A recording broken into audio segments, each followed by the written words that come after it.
Alors, bah, du coup, là, c'est on va dire une division qui peut être faite dans tout ce qui peut traiter entre, on va dire, c'est plus facile de déterminer ce qui est traitement chimique. On va dire, c'est tout ce qui va être la molécule de synthèse fabriquée de façon artificielle, à l'opposé de tout ce qui va être dérivé de produits végétaux, de produits animaux, minéraux, oligoéléments, et qui va être souvent, parfois même considéré par certains comme un traitement entre guillemets vivant par rapport à un traitement chimique de synthèse donc qui a été fabriqué artificiellement. Alors, sur les traitements chimiques, alors même le mot chimique est devenu tellement péjoratif, je dirais traitement de synthèse ou allopathique. Les avantages, c'est vraiment quand il y a des systèmes dépassés. Qu'est-ce que je veux dire par là? C'est quand vous avez un organe qui est, entre guillemets, en panne ou qui est cassé, là, le traitement de synthèse va avoir vraiment un rôle de substitution, va pouvoir travailler à la place. Imaginez un diabétique qui n'a plus justement plus suffisamment d'insuline, du coup l'insuline va pouvoir venir remplacer l'organe. Ou bien vous avez quelqu'un qui est en réanimation avec le rein qui lâche pendant un certain temps, on va avoir la dialyse et puis on va pouvoir mettre des traitements protecteurs, etc., des traitements qui vont travailler sur la pression artérielle et on va sortir une personne de la situation. Donc voilà, un organe dépassé, une situation de gravité, là, il n'y a pas photo, vraiment c'est le traitement de synthèse qui est vraiment pertinent. Le traitement naturel, lui, va vraiment être intéressant dans la régulation, c'est-à-dire que dans des situations, beaucoup de pathologies qu'on dit fonctionnelles, c'est-à-dire qu'un organe n'est pas cassé, il n'est pas abîmé, mais dans sa fonction, ça ne marche pas très bien. À ce moment-là, les traitements dits naturels vont vraiment être intéressants et vont aider à réguler des situations de façon plus douce, plus physiologique. Ça va, on va dire, entre guillemets, accompagner l'organisme plutôt que travailler à sa place. Donc voilà. Et ça serait, pour aller comparer, donner une image, la différence entre la béquille pour la jambe cassée et la rééducation pour un muscle qu'on doit renforcer, quoi.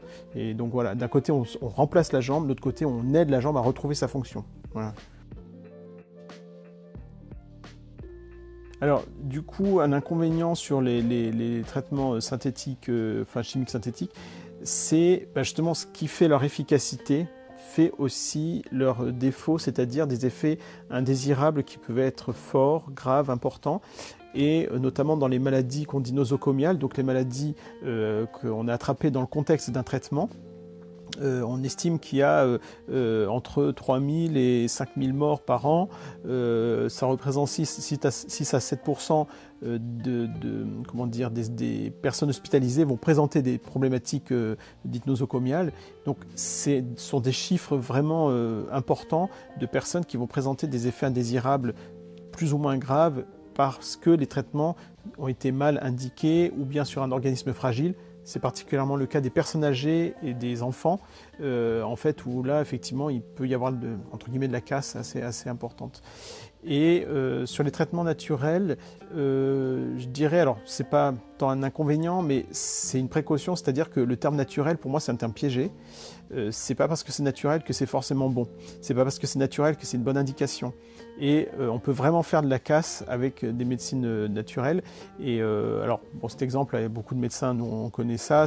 Il y avait eu des cas, par exemple, d'insuffisance rénale avec une tisane qui avait été pas la bonne plante. Et en fait, c'était une plante notamment chinoise à l'époque. C'était une mauvaise indication et il y a eu des insuffisances rénales comme ça. Il y a eu des plantes qui ont été contaminées aussi, etc. Donc voilà. Et après, également, en fait, c'est qu'une mauvaise indication, par exemple en huile essentielle, etc., vous pouvez avoir des effets indésirables tout aussi catastrophiques qu'avec un traitement justement chimique, en fait.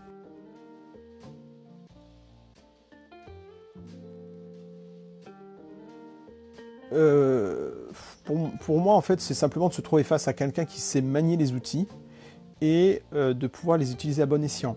Alors, je pense que maintenant, il y a de plus en plus quand même des ouvrages de qualité, des choses quand même qui peuvent aider quelqu'un qui veut aussi être relativement autonome dans sa santé pour utiliser. De toute manière, de toujours penser à des situations qui sont à risque. La personne âgée, la femme enceinte, l'enfant, ça on fait vraiment attention. Et donc après, si on est un peu dans le doute, on n'hésite pas à prendre conseil parce que naturel ne veut pas dire inoffensif. Voilà.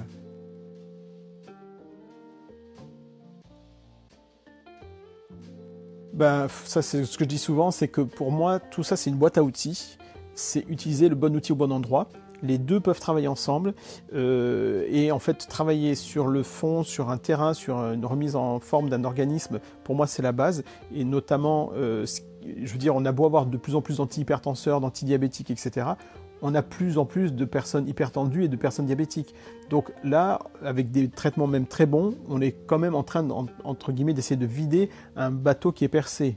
Et l'idée, ça serait plutôt de boucher le trou. Et pour moi, boucher le trou, bah, c'est le style de vie chez les personnes. Et travailler sur le terrain des personnes, c'est travailler en amont, en préventif, etc.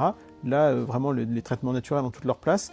Et en fait, même dans du curatif, ça a leur place. Et quand les organes sont dépassés, bah, l'outil synthétique vraiment a toute sa place. Et donc, voilà, c'est une boîte à outils à utiliser à bon escient, en fait.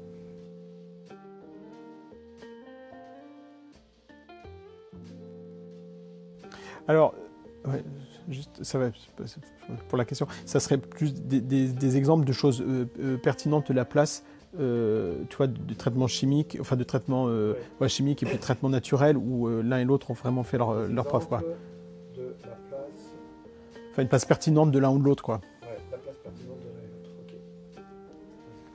Oui, du coup, en fait, dans ma pratique, je pense à deux situations où, parce que je faisais de la phytothérapie, des patients sont venus me voir, notamment un patient qui avait une tension à 21, et en fait, il voulait pas prendre de son antihypertenseur.